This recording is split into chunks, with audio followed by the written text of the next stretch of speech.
Na, nuotaikos tai išties geros, nes vėl galiu grįžti į krepšinio aikštelę, žaisti su draugais prieš kitus varžovus, išbandyti savo jėgas, tad tikrai esu geros nuotaikos.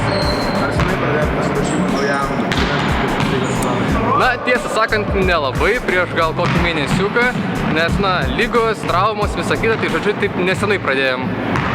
Kaip vertinat lygos formato pasikeitimą? Turiu minėti tai, kad tiek žaisti ir namų rungtynes ir lygos. Na, vertinu labai teigiamai, nes pamatysime naujus kraštus, apkeliausime aplink Lietuvą, tad manau tai yra labai gerai. O namuose atvyks žiūrovai, palaikys mūsų komandą, žodžiu, bus labai gera nuotaika. Kaip vertinate savo komandos komplektaciją?